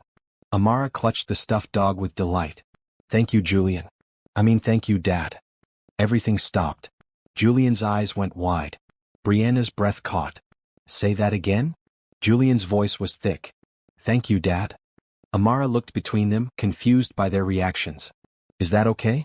Can I call you that? Julian knelt down and pulled her into a gentle hug. That's more than okay. That's perfect. Brianna watched father and daughter embrace, and something inside her chest cracked open. This was real. This was happening. They were becoming a family. That night, after Amara had fallen asleep clutching both Peanut and Buddy, Julian found Brianna in the kitchen. She called me Dad, he said, still sounding amazed. She did. I didn't think it would feel like this. Like everything suddenly makes sense. Brianna smiled. Welcome to being a parent. It's terrifying and wonderful and confusing all at once. I'm starting to understand that. He leaned against the counter. The California trip was good. I finalized the transition plan. By next month I'll be working primarily from Philadelphia. I'll only need to go back once a month or so. That's really happening? You're really moving? Already done. I closed on a house yesterday. 3 blocks from here. 3 bedrooms, backyard, good school district nearby. You bought a house? I did. I wanted Amara to have stability. A real home, not an apartment. Somewhere she can grow up. He paused. I hoped maybe you'd both want to spend time there. Not move in necessarily, but visit. So Amara can have her own room at Dad's house. The casual way he said it, like it was the most natural thing in the world, made Brianna's heart ache. You're really doing this? The whole Dad thing. I'm really doing this. Whatever it takes, however long it takes, I'm committed. He looked at her seriously. To her, definitely. But also to you if you'll let me be. Julian, I still don't know. I know. I'm not asking for an answer. I'm just telling you where I stand. I care about you, Brianna. I always did, even when I was too stupid to show it properly. If there's any chance for us, I want to try. But if there's not, if you just want to co-parent and keep things separate, I'll respect that too. Brianna looked at this man who had broken her heart and then come back to mend it. Who had missed 5 years but was determined not to miss another day. Who looked at their daughter like she was the most precious thing in the world. I need more time, she said. But I'm not saying no. I'm just saying, let's take things slow. Focus on being good parents first. The rest we can figure out. Slow works for me. Julian smiled. I've got nothing but time now. Over the next few weeks, life settled into a new rhythm. Amara continued healing, growing stronger every day. Julian finished moving into his house and invited them over for dinner. The house was beautiful, warm and welcoming with a backyard that Amara immediately claimed for future puppy adventures. 6 weeks after surgery, Amara returned to daycare. Her first day back, she was nervous but excited. "What if I can't keep up?" she worried. "You will," Brianna assured her. "Your heart is all fixed now. You're going to be able to do everything." And she could. The daycare called that afternoon to report that Amara had played for hours without getting tired. She'd run, jumped, and laughed like the other kids. No blue lips, no breathlessness, no exhaustion. When Brianna picked her up, Amara was glowing. "Mama, I ran so fast. I played tag and I wasn't even tired. I'm so proud of you, baby. Can I tell Dad?" Of course. They called Julian together and Amara talked for 20 minutes straight about her day. Julian listened to every word, asking questions and celebrating each small victory. After Amara went to bed, Julian stayed for tea. Another part of their routine. "She's doing amazing," he said. "She really is. It's like watching her become a whole new kid. The kid she was always meant to be." They smiled at each other, the shared joy of seeing their daughter thrive creating a bond that grew stronger every day. "Brianna," Julian said carefully, "I wanted to ask you something." "Okay. My family is in Miami. My mom, my sisters, my nieces and nephews. They don't know about Amara yet. I wanted to tell them, but I wanted to make sure it was okay with you first." "Of course it's okay. They're her family too. Would you come with us? To Miami? For Thanksgiving maybe? It's only a few weeks away. I'd like them to meet both of you." Brianna hesitated. Meeting Julian's family felt significant, like taking a step toward something permanent. "I know it's a lot," Julian continued, "and if you're not ready that's fine. But I think Amara would love it. She'd have cousins to play with. My mom would adore her. And they all want to meet the girl who stole my heart and the daughter I never knew I had." "The girl who stole your heart?" Julian met her eyes directly. "Yeah. 5 years ago and now. Both times." Brianna's breath caught. "Julian, I'm not asking for anything. I'm just being honest. You don't have to respond. You don't have to feel the same way. I just wanted you to know." He left shortly after, giving her space to think. Brianna sat on the couch long into the night, thinking about Miami, about family, about the possibility of something real with Julian. Part of her was still scared. But another part, growing bigger every day, wanted to take the chance. Brianna said yes to Miami. Not because she was ready to admit her feelings, but because Amara deserved to know her father's family. That's what she told herself anyway. They flew out the Tuesday before Thanksgiving. Amara's first time on a plane, and she was thrilled. She pressed her face against the window, watching the clouds with wide eyes. "We're flying, Mama. Like birds." "We are, baby." Julian sat across the aisle, working on his laptop but glancing over frequently with a smile. He'd booked them first-class tickets, which Brianna had initially protested until he pointed out that Amara needed comfort during her first flight while still recovering. Pride versus practicality. Practicality was winning more and more these days. Julian's mother, Rosa Torres, met them at the airport. She was a small woman with graying hair and Julian's same warm brown eyes. She took one look at Amara and burst into tears. "Mi nieta," she whispered, pulling the little girl into a gentle hug. "My granddaughter. You're so beautiful." Amara looked uncertain but hugged back. "Are you my grandma?" "I am. Your abuela. Do you know what that means?" "Grandma in Spanish?" "Very smart." Rosa pulled back to look at her properly. "You have your father's eyes. And his smile." Then Rosa turned to Brianna. Instead of the judgment Brianna half expected, she got another hug. "Thank you," Rosa said. "For raising her alone all these years. For calling my son when she needed help. For giving him a second chance." Brianna felt tears threatening. "I didn't know how to find him. I tried." "I know. Julian told me everything. About how he left, how he changed everything, how he made it impossible to reach him." Rosa pulled back, her eyes fierce. "I raised him better than that. I'm ashamed of what he did. But I'm grateful for who he's trying to become now." Julian's house in Miami was in a quiet neighborhood with palm trees and bright flowers. The home was smaller than his Philadelphia house but comfortable. He'd prepared the guest room for Brianna and Amara, filling it with fresh flowers and new toys for Amara to discover. "This is nice," Brianna admitted, looking around. "I bought it 2 years ago as a vacation place. Somewhere to visit my mom without staying with her." Julian smiled. "She means well, but she mothers me like I'm still 12. You'll always be her baby." Unfortunately. That evening Julian's sisters came over for dinner. Isabella and Carmen, both younger than Julian, both loud and loving and immediately enchanted by Amara. She's precious, Isabella said, watching Amara play with her 4-year-old son Miguel. She's exactly like Julian at that age, Carmen added. Same serious face when she's thinking. Dinner was chaotic in the best way. Food passed around, conversations overlapping in English and Spanish, laughter filling the spaces in between. Amara sat between her father and her grandmother, soaking up attention like she'd been starved for it. Maybe she had been, Brianna thought. All those years just the two of them. No big family dinners, no cousins to play with, no extended family to call on. Brianna had tried her best, but watching Amara bloom in this noisy, loving environment made her realize what they'd been missing. After dinner, while the kids played and the adults cleaned up, Rosa pulled Brianna aside. Can we talk? Just for a minute? They went out to the back patio, sitting in wicker chairs under string lights. I want to thank you again, Rosa started. And I want to apologize for my son. You don't need to apologize for him. I do. I raised him and somewhere along the way he forgot the important things. Family. Loyalty. Love. She looked out at the yard where Julian was pushing Amara on a swing. His father left us when Julian was young. It damaged something in him.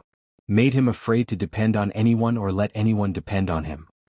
He told me about that. Did he tell you how hard it was? How we lost our apartment and lived in my sister's garage for 6 months. How he watched me work myself sick trying to provide for him. Brianna shook her head.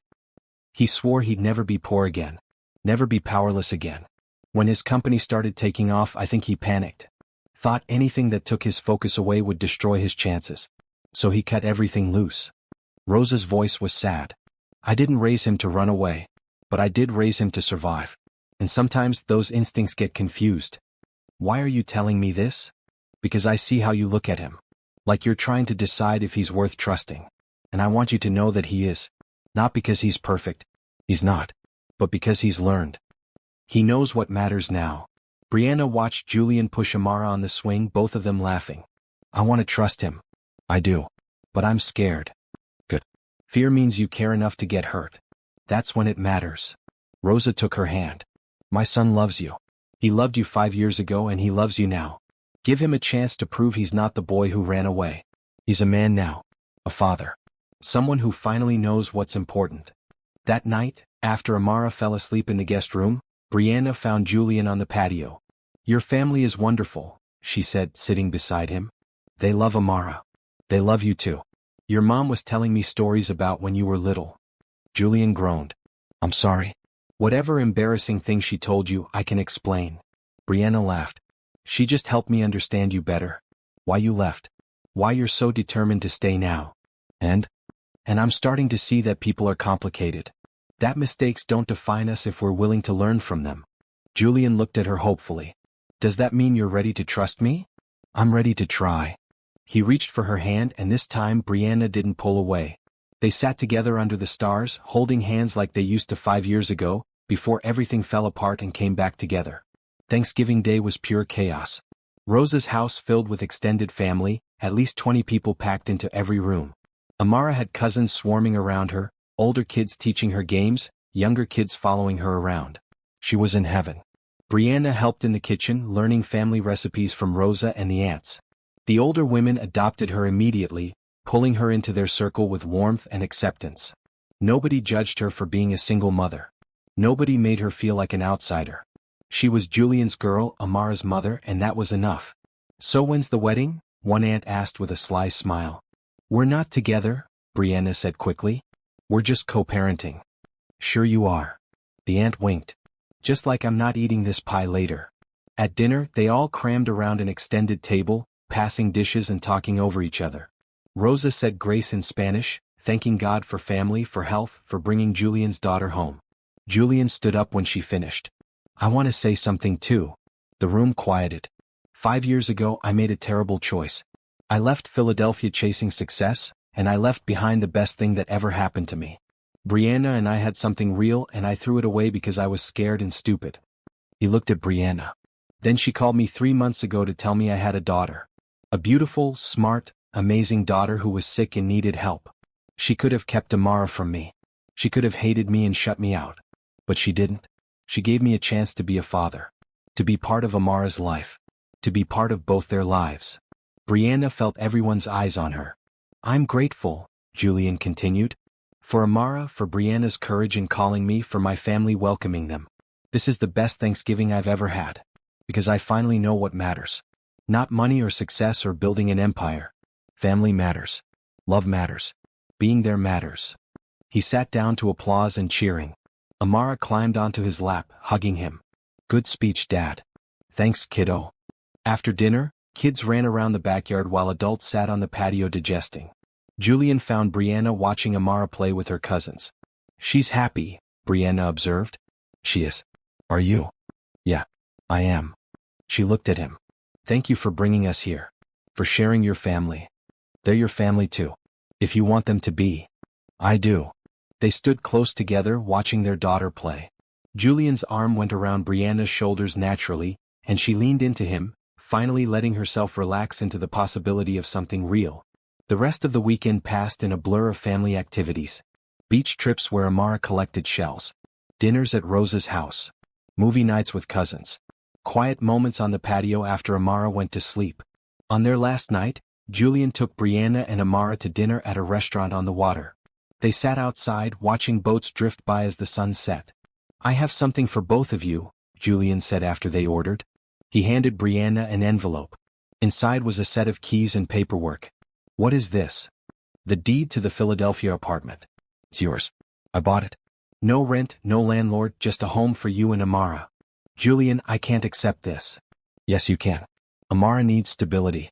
A real home where she can grow up without worrying about leases or rent increases. This gives you that. It's too much. It's not nearly enough. He looked at her seriously. I have more money than I know what to do with. Let me use it for something that matters. For the people who matter most. Brianna looked at the deed, at the address of the apartment where they'd been living. Where Amara had recovered from surgery. Where they'd started becoming a family. Okay, she said quietly. Thank you. Then Julian pulled out a small box and handed it to Amara. And this is for you, princess. Amara opened it to find a delicate gold bracelet with a small heart charm. It's beautiful. The heart represents your strong, brave heart.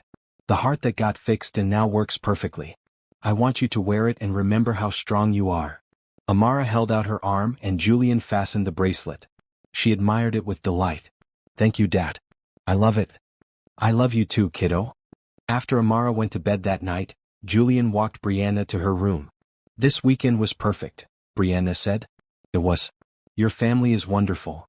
Our family. Julian corrected. If you want it to be. Brianna looked at him, at this man who had left and come back, who had grown and changed, who loved their daughter with his whole heart. She thought about Rose's words. About taking chances. About fear meaning you cared enough to get hurt.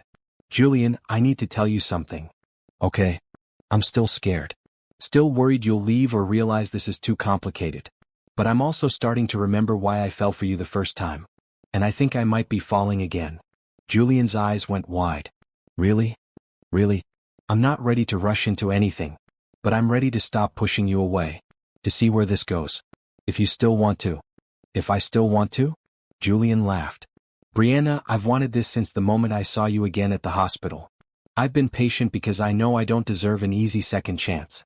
But yeah, I want this. I want you. I want us to be a real family. Slow, Brianna reminded him. We take this slow. As slow as you need. He leaned in and Brianna met him halfway. Their first kiss in 5 years was gentle, careful, full of promise and possibility. When they pulled apart, Julian was smiling. Worth the wait. Yeah, Brianna agreed. It really was. They flew back to Philadelphia the next day, tired but happy. Amara fell asleep on the plane, exhausted from the weekend. Julian and Brianna sat beside each other, fingers intertwined, already planning their next visit to Miami. Your mom wants us to come for Christmas, Julian said. That's only a month away. Too soon. No, Brianna decided. Not too soon at all. They were building something new. A family that didn't fit traditional molds but worked for them. A father who had returned. A mother who had learned to trust again. A daughter who brought them all together. It wasn't perfect, but it was real. And that was enough. December brought snow to Philadelphia and a new routine for their little family. Julian officially moved his primary operations to the city, setting up a home office in his house. Amara was now 3 months post-surgery and completely cleared for normal activities. "So about that puppy," Julian said one Saturday morning. Amara, who had been coloring at the kitchen table, looked up so fast she nearly knocked over her juice. "Really? We can really get one?" Brianna looked between them. "You two have been plotting." "Not plotting," Julian said innocently. "Discussing. Responsibly." "Aha." But Brianna was smiling. "What kind of puppy?" "Something small," Julian said. "Good with kids. I was thinking a Cavalier King Charles Spaniel. They're gentle, don't need excessive exercise, and they're great family dogs." "You researched this?" "Extensively. I made a spreadsheet." "Of course he did." Brianna laughed. "Okay. Let's go look." They spent the afternoon at animal shelters, Amara carefully meeting each dog, looking for the right fit. At the third shelter they found her. A 6-month-old Cavalier mix with floppy ears and gentle brown eyes. She licked Amara's hand and settled into her lap immediately. "This one," Amara declared. "Her name is Daisy." "Are you sure?" Brianna asked. "We can keep looking." "I'm sure. Daisy chose me." So they adopted Daisy along with all the supplies a puppy needed. Julian handled the adoption fees and paperwork while Brianna and Amara picked out toys and a bed. At home, Daisy explored every corner of the apartment while Amara followed her around, delighted. The puppy was gentle and calm, perfect for a little girl still building her stamina after surgery. "Thank you," Brianna told Julian quietly while Amara played with Daisy in the living room. "For what?" "For this. For making her dreams come true. She's wanted a dog for so long. She deserves good things." "You both do." They were standing close, and Julian took the opportunity to pull Brianna into a gentle hug. She relaxed into him, marveling at how natural it felt now. They'd been taking things slow like she'd asked. Dinners together, family outings, stolen kisses when Amara wasn't looking. Getting to know each other again as the people they'd become rather than who they'd been. Brianna had gone back to work part-time, taking Julian up on his offer of a position at his company's Philadelphia office. The job was flexible, paid well, and let her spend plenty of time with Amara. Pride had made her hesitate, but practicality won out. Why struggle when she didn't have to? Julian made it clear it wasn't charity. "You're qualified. You're organized, smart, and great with people. The project coordinator position is perfect for you." It was. Brianna found she loved the work, coordinating between teams, managing schedules, keeping projects on track. Her co-workers were friendly, and nobody treated her differently because of her relationship with Julian. Though everyone knew. How could they not? Julian looked at her like she was precious. Like she was everything. "Are you happy?" her mother asked during one of their weekly lunches. "I am," Brianna admitted. "Is that weird? After everything?" "It's not weird. It's healing. You're letting yourself have good things. I spent so long just surviving. Working myself to the bone, barely getting by. Now Julian wants to give us everything, and part of me still wants to say no. But you're saying yes more." "I am. Because he's not just throwing money at us. He's present. He shows up. He does the hard work of being a parent and partner. He's proven himself." "Yeah, he has." Christmas approached quickly. They flew to Miami again, Daisy staying with Brianna's mother who had grown attached to the little dog. Rosa's house was decorated with lights and a massive tree, presents already piling underneath. Amara was beside herself with excitement. Cousins, family, presents, and her father's arm around her shoulders while they sang carols in Spanish and English. On Christmas morning, after the chaos of presents and breakfast, Julian pulled Brianna aside. "I have something for you. Just you." He handed her a small wrapped box. Brianna's heart started racing. "That size, that shape." "Julian. Open it. It's not what you think. I mean, it might be eventually, but not today. Not yet." She opened it to find a beautiful pendant necklace. A golden heart with 2 small birthstones. One for Amara, one for Julian. "It's our family," Julian explained. "You in the center holding us together. The heart you've given us." Brianna felt tears sliding down her face. "It's beautiful. There's room for more stones," Julian added quietly. "If we want. Someday. No pressure. More children." The possibility hung in the air between them, fragile and hopeful. "Someday," Brianna agreed. "Maybe." Julian fastened the necklace around her neck, his fingers gentle. Then he kissed her softly, both of them aware of family nearby but not caring. "I love you," he whispered. "I should have said it 5 years ago. I should have fought for you. But I'm saying it now. I love you, Brianna. Brianna's breath caught. They'd been dancing around those words for weeks. I love you too. I think I never stopped. They held each other while Christmas continued around them, their own moment of peace in the happy chaos. That afternoon, while Amara napped with her cousins and the family gathered in the living room, Rosa pulled out photo albums. I want to show Brianna something, she announced. The albums held pictures of Julian growing up. A serious little boy who rarely smiled. A teenager working after-school jobs. A young man hunched over a computer chasing dreams. He was always so driven, Rosa explained. Always trying to prove something. To himself, to me, to the world. I worried he'd forget to live while he was busy succeeding. But he didn't, Brianna said, looking at recent photos. Julian and Amara building snowmen. Julian and Brianna at the park. The three of them at Thanksgiving. His smile was real now, reaching his eyes. No. You and Amara taught him what matters. Gave him something worth coming home to. If you're invested in this beautiful journey of second chances and healing, make sure you're subscribed so you don't miss how this family's story ends. What do you think Julian should do next? Tell us in the comments. New Year's Eve, they were back in Philadelphia. Julian's house this time, hosting a small party. Brianna's mother, a few friends from work, and Amara running around with Daisy. At midnight, while others cheered and clinked glasses, Julian kissed Brianna on his front porch under the stars. New year, new beginning, he said. Fresh start. With you and Amara, every day feels like a fresh start. Brianna laughed. That's really cheesy. But true. They kissed again, the promise of the new year spread out before them like an unwritten page. January brought routine. Work, daycare, family dinners. The ordinary magic of daily life. Brianna moved between her apartment and Julian's house easily, spending more nights at his place than her own. Amara had rooms in both places, belongings scattered between them. This is silly, Julian said one evening. All this going back and forth. What are you suggesting? Move in with me. Officially. You and Amara. We're already together most of the time anyway. Why pretend otherwise? Brianna wanted to say yes immediately. But caution held her back. That's a big step. I know. And I'm not trying to rush you. But I'm also not interested in playing house when we could actually build one. Together. What if it doesn't work? Then we figure it out. But we won't know unless we try. Brianna thought about it for days. She talked to her mother, to friends, to herself in the mirror at 3 in the morning when she couldn't sleep. Finally, she called Julian. Okay. We'll move in. But I'm keeping the apartment. Just in case. Just until I'm sure. Fair enough. When? End of the month? Perfect. Moving day was organized chaos. Julian had hired movers, but there wasn't much to move. Brianna had never accumulated much. 5 years of paycheck to paycheck living meant few possessions. But Julian's house welcomed them. Amara's room was ready, painted the soft purple she'd requested. Brianna's belongings fit into Julian's room easily, mixing with his like they'd always been meant to share space. That first night, after Amara was tucked in bed, Brianna and Julian stood in their room.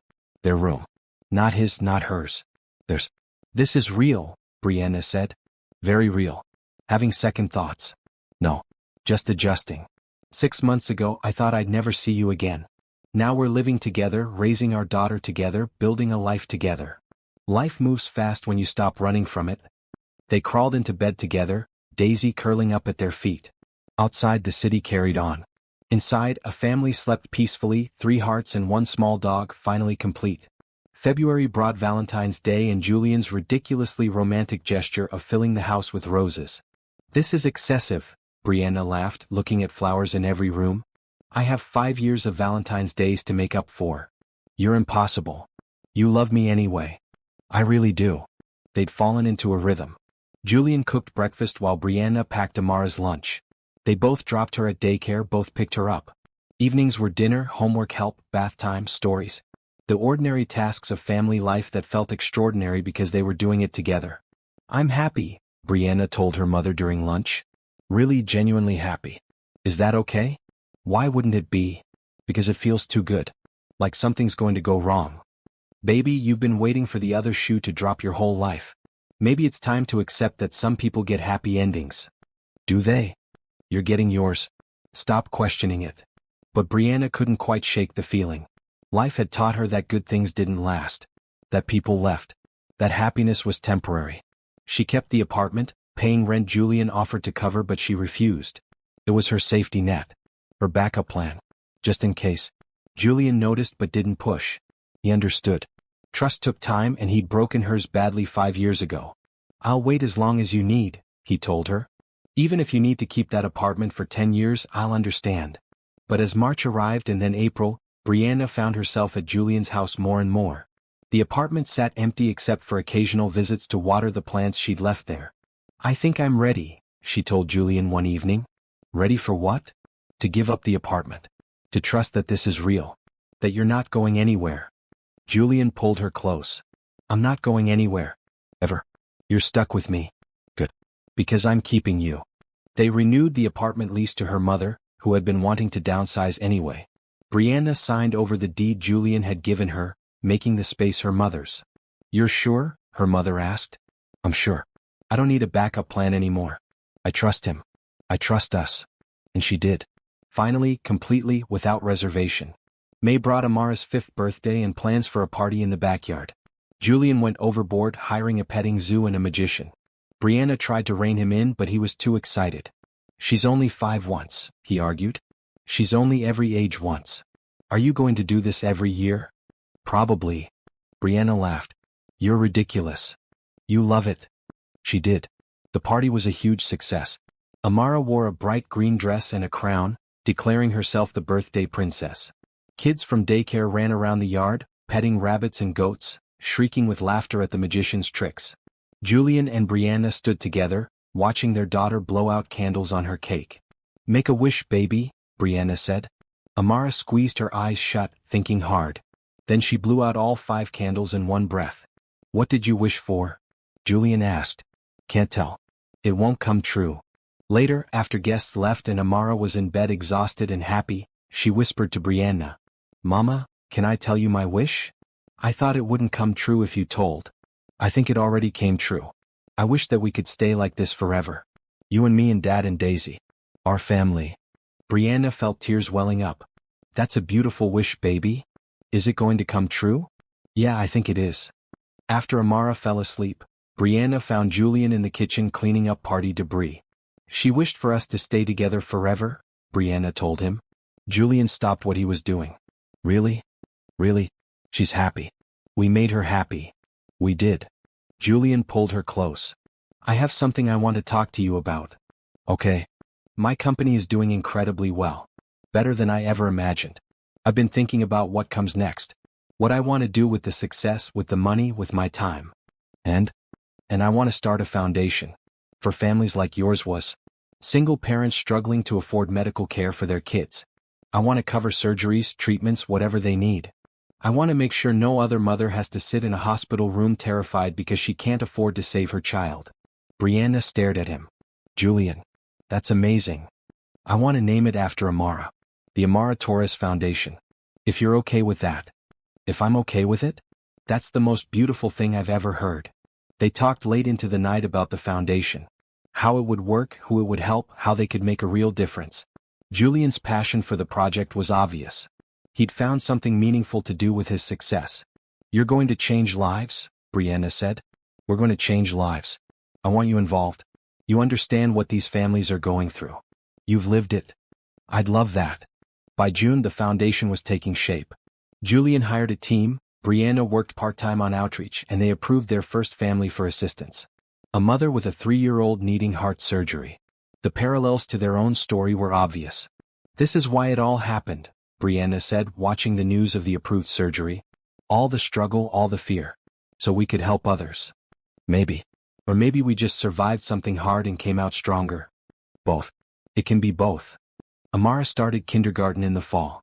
Her first day she wore a red backpack almost as big as she was and a huge smile. "I'm a big kid now," she announced. "You are," Julian agreed, kneeling to her level. "Are you nervous?" "A little. But mostly excited." They walked her to her classroom together, both parents holding her hands. Other kids ran past, parents calling out last-minute instructions.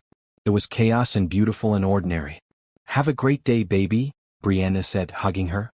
"Love you, princess," Julian added. "Love you too. Both of you." They watched her go, joining other kids at the reading carpet. She didn't look back, too busy starting her new adventure. She's growing up, Brianna said. Too fast. They walked back to the car hand in hand. Remember when we were terrified she wouldn't make it to kindergarten? Brianna said. Every day. That's why moments like this mean everything. Life settled into a new normal. Amara thrived in school, making friends easily. Daisy grew from a puppy into a calm, loving dog. The foundation helped its second family, then its third. By October, Julian and Brianna had been living together for 9 months. It felt like longer. It felt like they'd always been together. I want to ask you something, Julian said one evening after Amara was asleep. Brianna looked up from her book. Okay. Are you happy? Really happy? Not just content or comfortable but truly happy? Yes. Why? Because I want to make sure before I do this. He pulled out a small box. The same size as the Christmas necklace box, but this time Brianna knew what was inside. Julian. Brianna Hayes, 5 years ago I was an idiot who ran away from the best thing in my life. You could have shut me out when you called about Amara. You could have taken my money and kept me at arm's length. But you didn't. You gave me a second chance I didn't deserve. You let me be a father. You let me fall in love with you all over again. You've made me happier than I ever thought possible. He opened the box, revealing a simple diamond ring. Will you marry me? Will you let me spend the rest of my life making up for the time I lost and building new memories together? Brianna was crying. Yes. Yes, of course yes. He slipped the ring on her finger, and they kissed like they'd been waiting forever for this moment. Maybe they had been. Should we tell Amara? Brianna asked. In the morning. Tonight is just ours. They stayed up late, planning a future they'd once thought impossible. A wedding, maybe more children growing old together. All the ordinary dreams that felt extraordinary because they'd almost lost them.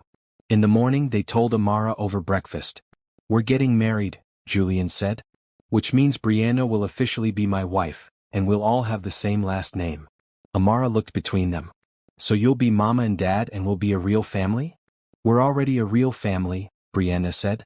But yes, it will be official. Can I be a flower girl? Absolutely. Amara cheered, then went back to her cereal like it was the most normal thing in the world. Which maybe it was. To her they'd always been a family.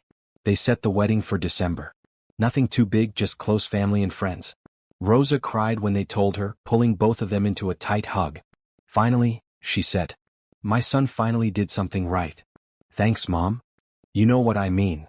They planned the wedding together, keeping it simple. A ceremony at Julian's house, a reception in the backyard. Personal, intimate, perfect. Brianna's mother helped with dresses, finding a simple white gown for Brianna and a beautiful purple dress for Amara. You look like a princess, baby, Brianna told her daughter during a fitting. I look like a flower girl princess. The best kind. As the wedding approached, Brianna felt surprisingly calm. No cold feet, no doubts. Just certainty that this was right. Are you scared? Her mother asked the night before the wedding. No. I'm excited. I'm marrying my best friend. That's how it should be. The wedding day was clear and cold, December sunshine streaming through the windows. Brianna got ready with her mother and Amara, all three of them laughing and crying. Mama, you're so pretty, Amara said. So are you, baby. They walked downstairs together. The house was decorated simply with white flowers and candles. About 40 people waited in the living room, which had been rearranged for the ceremony. Julian stood at the front with the officiant, wearing a navy suit. When he saw Brianna, his expression transformed into pure love. Amara walked down first, scattering flower petals with serious concentration. Then Brianna, escorted by her mother, joined Julian at the front. Hi, he whispered. Hi. The ceremony was short and sweet. Traditional vows with personal additions. When the officiant said, You may kiss the bride, Julian did so gently, both of them smiling. Amara cheered. They did it.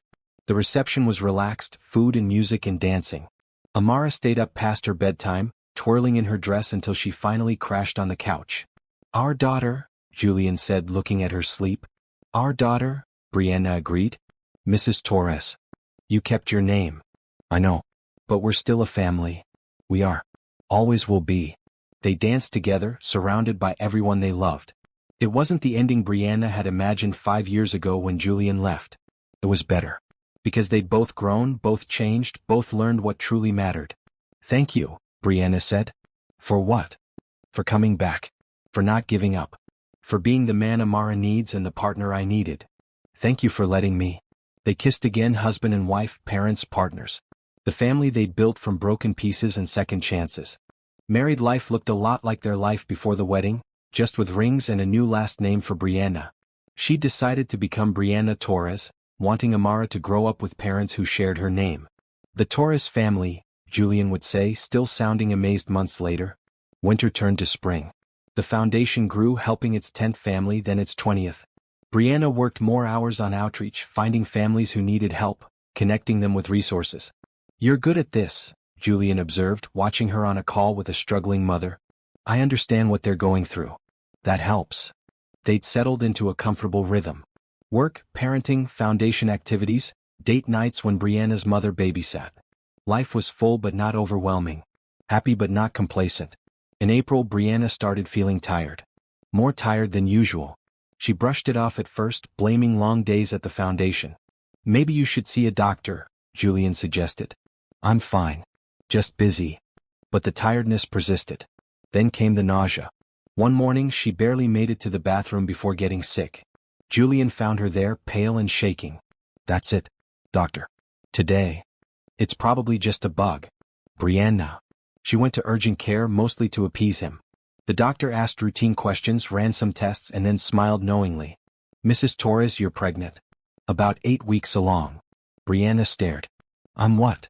"Pregnant. Congratulations." She called Julian from the parking lot, still in shock. "Can you come home?" she asked. "What's wrong? What did the doctor say?" "Just come home. We need to talk." He was there in 20 minutes, concern all over his face. "Tell me what's going on." "I'm pregnant." Julian froze. "You're pregnant?" "About 8 weeks. I had no idea. I've been on birth control, but apparently it's not perfect." "We're having a baby?" "We're having a baby." Julian's face went through several expressions: shock, joy, awe, before settling on pure happiness. He pulled her into a careful hug. "We're having a baby. Are you happy?" Brianna asked. "We didn't plan this." "I'm thrilled. Are you happy?" "I think so. I'm surprised. We just got settled with Amara. We'll figure it out. We always do." They told Amara that evening over dinner. "How do you feel about being a big sister?" Julian asked. Amara's eyes went wide. "I'm getting a brother or sister?" "Yes. In about 7 months.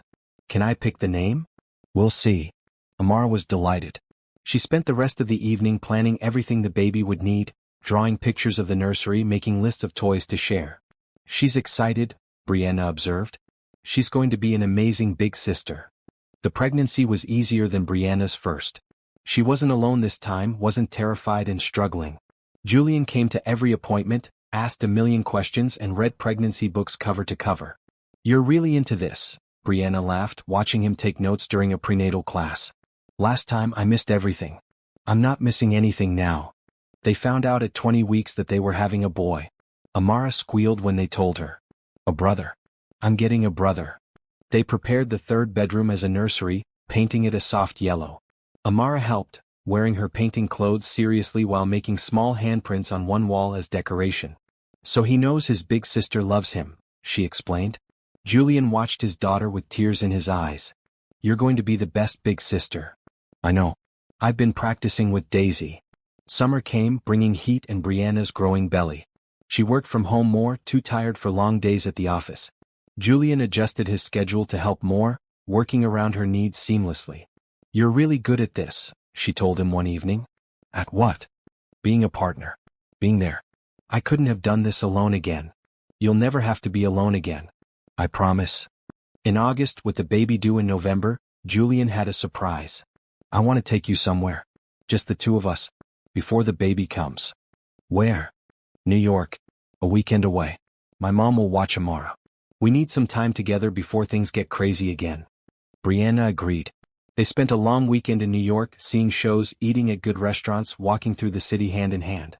It felt like a second honeymoon, stolen moments before their family grew again. "Thank you for this," Brianna said on their last night, standing on their hotel balcony overlooking the city. "Thank you for giving me a second chance. For trusting me. For building this life with me. I love you. I love you too.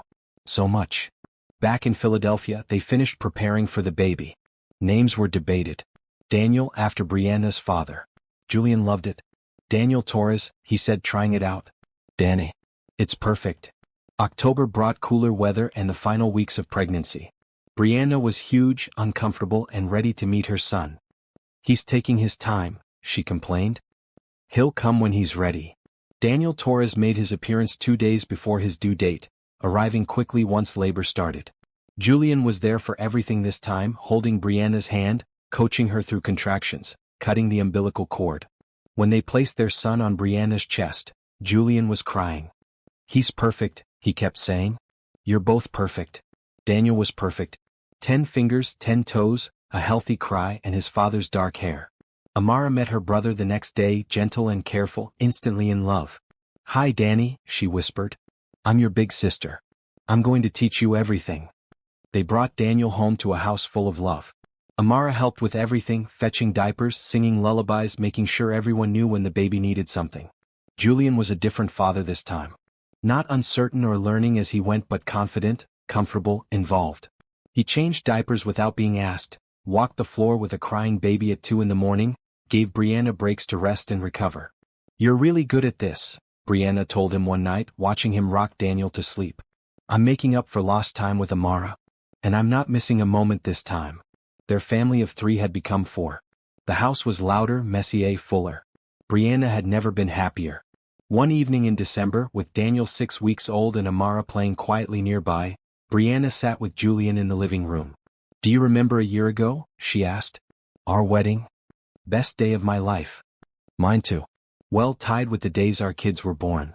Julian laughed. "Fair enough. I've been thinking about everything. About how 5 years ago I thought my life was over when you left. I was pregnant, alone, terrified. I convinced myself I'd never be happy again. And now I realize that sometimes the worst things that happen lead to the best outcomes.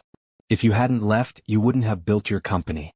If you hadn't built the company, you wouldn't have had the resources to help Amara. If Amara hadn't gotten sick, I wouldn't have called you. If I hadn't called, we wouldn't be here. So you're saying my biggest mistake led to our greatest blessing?" "I'm saying that life works in mysterious ways. And I'm grateful. For all of it. Even the hard parts. Because they led us here." Julian pulled her close, careful not to disturb the sleeping baby in her arms. "Me too. Every single day I'm grateful. For you, for Amara, for Daniel, for this family we've built." Amara looked up from her coloring book. "Are you guys being mushy again?" They laughed. "Maybe a little," Brianna admitted. "That's okay. Families are supposed to be mushy." "Where did you learn that?" "School. My teacher says families that love each other show it." "Your teacher is smart." "I know." Later that night, after both kids were asleep, Julian and Brianna stood in the nursery, watching Daniel sleep in his crib. "I can't believe this is our life," Julian said. "I know. It feels like a dream sometimes." "A good dream. The best dream." They stood together in the soft glow of the nightlight, 2 people who had found each other, lost each other, and found their way back. It hadn't been easy. It hadn't been simple. But it had been worth it. Every single moment had been worth it. Christmas came with 2 children instead of 1. Amara, now 6 years old and full of big sister confidence, helped Santa wrap presents for baby Daniel. Julian took approximately 1,000 photos, documenting every moment. "You're going to fill up your phone?" Brianna teased. "I'm making up for the photos I don't have of Amara's first 5 years." They spent the holiday in Philadelphia this time, Rosa and Julian's sisters flying up to meet Daniel. The house was packed with family, loud with laughter and love. "He's beautiful," Rosa said, holding her newest grandson. "Both your children are beautiful." "They are," Julian agreed, watching Amara show her cousins her toys. "I'm the luckiest man alive." That evening, after family went back to their hotels and the kids were asleep, Brianna found a moment alone with her mother. "You look happy, baby." "I'm happy. Really, truly happy. That's all I ever wanted for you. To not have to struggle. To have a partner who shows up. To have a family that loves you. I have all of that now." Brianna looked at her mother seriously. "Thank you for everything. For raising me alone after Dad left. For helping me with Amara. For never making me feel like I'd failed. You never failed. You survived. You thrived. You built a beautiful life." We both did. New Year's Eve, they had a quiet celebration at home. Just the 4 of them and Daisy, who had accepted baby Daniel as part of the pack. They watched the countdown on TV, Amara making it to midnight through sheer determination. "Happy New Year," Julian said, kissing Brianna at midnight. Happy New Year, she replied. What do you want this year to bring? He asked. More of this. More family, more love, more ordinary moments that feel extraordinary. I can make that happen. You already have. Winter turned to spring. Daniel grew from a newborn into a baby who smiled and cooed and recognized his family. Amara adored him, constantly wanting to help, to hold him, to be near him. She's such a good big sister, Julian observed. She is. She's going to teach him everything. Just like she said she would. The foundation continued growing. They helped their 50th family in March, a milestone they celebrated by expanding the program to cover more conditions beyond cardiac care. We're making a real difference, Brianna said, reviewing applications. You're making a real difference. This was always your dream, helping people. Now you get to do it every day. Our dream. We're doing this together. By May, Daniel was 6 months old and thriving. The family took photos to celebrate, professional ones in the park with everyone in coordinating blue outfits. Amara insisted Daisy be included. She's family too, Amara explained to the photographer. The photos turned out beautiful. Julian had them printed and framed, hanging them throughout the house. Evidence of the family they'd built, the love they'd found. In June, Julian had an announcement at dinner. I've been thinking about something. The company is doing incredibly well. My team in California has everything under control. And I'm spending most of my time on the foundation anyway. Okay, Brianna said. Where is this going? I want to step back from the company. Not leave entirely, but take a less active role. Let someone else run day-to-day operations while I focus on the foundation and being present for our family. Are you sure? The company is your baby. The company was my first baby. But I have actual babies now. Actual priorities. And I don't want to miss any more moments. I already missed too much with Amara. Brianna reached across the table for his hand. If you're sure, I support you. I'm sure. I want to be here. Really here.